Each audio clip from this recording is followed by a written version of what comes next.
மணி தங்கத்தோட ஷூ கிழிஞ்சு போயிருக்கத பாத்துக்கிட்டு இருக்க. அப்ப தங்கம் வந்து, டேய் இதை எதுக்குடா கையில வச்சு பாத்துக்கிட்டு இருக்க?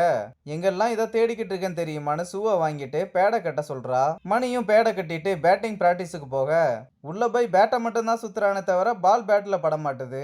கோச்சும் உன்னை வச்சு மேட்ச் ஆடுனா விளங்கிரும், நீ ஆடி கிழிச்சதெல்லாம் போதும்னு அனுப்பி விட்டுறாரு. அப்ப ரிஷியோட ஷூவை பார்த்ததும், ஷூ நல்லா இருக்கு, எங்க வாங்குன?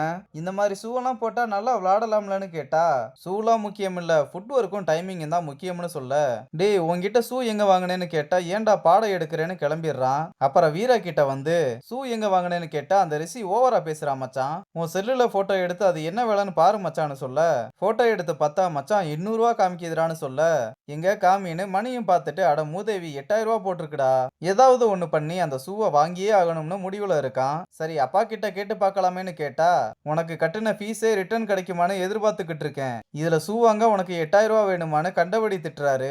அப்புறம் ஒரு ஐடியா பண்ணி சீனியர்ஸ் கிட்ட ஹெல்ப் கேட்கலாம்னு, நான் 6ம் 4மா அடிக்கிற மாதிரி ஒரே ஒரு வீடியோ வேணும், நீங்க தான் சீனியர், எப்படியாவது எனக்கு ஹெல்ப் பண்ணணும்னு காலில் விழுகாத குறையா கேட்க, என்னடா இதெல்லாம் அந்த ஜூனியர் பண்ணா கரெக்ட் பண்ணவான்னு கேட்டா ஆமான்னு சொல்ல, டேய் அந்த பொண்ணு ஒண்ணு அவ்வளவு ஒருத்தெல்லாம் இல்லையேன்னு சொன்னா, உங்களுக்கு வேணும்னா அவ ஒருத்தர் இல்லாம இருக்கலாம், எனக்காக அவ என்னெல்லாம் பண்ணியிருக்கா தெரியுமான்னு அவனோட பாஸ்ட்ல 9th படிச்சுக்கிட்டு இருக்கும்போது ஒருத்தர் வந்து அவங்க அம்மா இறந்துட்டாங்கன்னு சொல்ல, அவனுக்கு என்ன நடந்ததுன்னு புரியறதுக்குள்ளேயே அவங்க அம்மாவை எடுத்துட்டு போயிருப்பாங்க. வீட்டுக்கு வரவங்க போறவங்க எல்லாம் துக்க விசாரிச்சு அள வச்சுக்கிட்டு இருந்த நேரத்துல, அப்பதான் அவனோட லைஃப்ல தங்கம் வந்து எல்லாருமே அவனை அம்மா இல்லாத பிள்ளையா பார்த்தப்போ, அவ மட்டும்தான் அவங்க அம்மா அவன் கூடவே இருக்கிற மாதிரியான ஃபீலை கொடுத்திருப்பா. அது மட்டும் இல்லாம அவனை சிரிக்கவும் வச்சிருப்பா.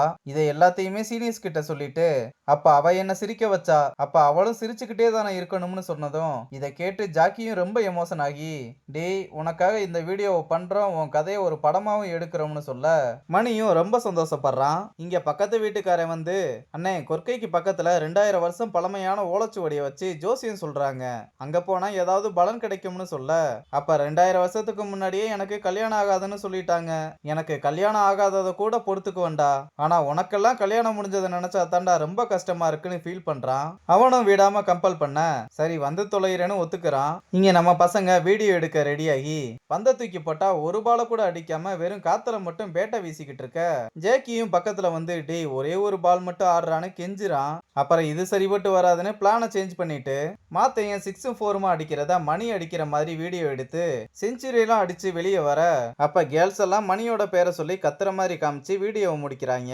இங்க ஜோசியம் பாக்குறதுக்காக பக்கத்து வீட்டுக்காரனும் ரங்கனும் வர, கூடிய சீக்கிரம் உனக்கான காலம் மாறும்னு சொன்னா, எனக்கு இந்த டைம் மேலலாம் நம்பிக்கை இல்ல சாமின்னு சொல்ல, ஜோசியரும் கடந்த காலத்தை மறந்துட்டியோ, வாழ்க்கையில முன்னாடி போய்கிட்டே தான் இருக்கணும், உன் கடந்த காலத்துல இருந்து ஒருத்தி வந்து உன்னோட எதிர்காலத்தை மாத்துவான்னு சொல்றாரு. இங்க மணி விளையாடுனதை எடிட்டிங்ல வெட்டி ஒட்டி வீடியோவை வீட்டுக்கு அனுப்ப, அதை தாத்தா பார்த்து ரொம்ப சந்தோஷமா மணியோட அப்பா கிட்ட காமிச்சா, அதெல்லாம் நான் பார்க்கவே மாட்டேன்னு சொல்லிடுறாரு. தாத்தாவும் உன்கிட்ட போய் காமிச்சேன் பாருன்னு பக்கத்து வீட்டுல இருக்கவங்களெல்லாம் கூப்பிட்டு ரொம்ப பெருமையா மணி விளையாடுனதை காமிக்கிறாரு. நம்ம பசங்களும் என்னடா வீட்டுல இருந்து காலும் வரல அமௌண்ட்டும் வரலன்னு ரொம்ப சோகத்துல இருக்க, அப்ப அமௌண்ட் கிரெடிட் ஆன மெசேஜ் வந்ததும் அதை பார்த்ததும் துள்ளி குதிச்சு தாத்தா காசு அனுப்பிட்டாருன்னு சந்தோஷப்படுறான். அப்புறம் உடனே ஷூ வாங்கிட்டு வந்து தியோ கிட்ட கொடுத்து, இதை தங்கத்துக்கிட்ட மட்டும் கொடுத்துருங்கன்னு சொல்லி, நான் தான் வாங்கி கொடுத்தேன்னு சொல்ல வேணாம்னு சொல்லிடுறான். ஏன்டா நீயே கொடுத்து கரெக்ட் பண்ண வேண்டியதானு சொன்னா, நான் கொடுத்தா வாங்க மாட்டா, எனக்கு இது அவ கையில போய் சேர்ந்தாலே போதும்னு சொல்லிடுறான். அங்கே கட் பண்ணா ரிஷி வீட்டுல சாப்பிடலாம்னு போக, அப்ப என்னன்னு தெரியல எதையோ யோசிச்சு சாப்பாடை கீழே வச்சுட்டு வெளியே தனியா நடந்து போறான். அப்ப தள்ளுவண்டி கடையில நம்ம பசங்க எல்லாம் உட்காந்து நல்லா சிரிச்சு பேசி சாப்பிட்டுக்கிட்டு இருக்க, ரிஷி இதை பார்த்து ரொம்ப ஹாப்பியா ஃபீல் பண்றான். அப்ப அவனும் பேசலாம்னு போக திடீர்னு நின்னுட்டு மறுபடியும் எதையோ யோசிச்சுட்டு வீட்டுக்கு நடந்து போறதோட இந்த எபிசோட முடிச்சிருக்காங்க.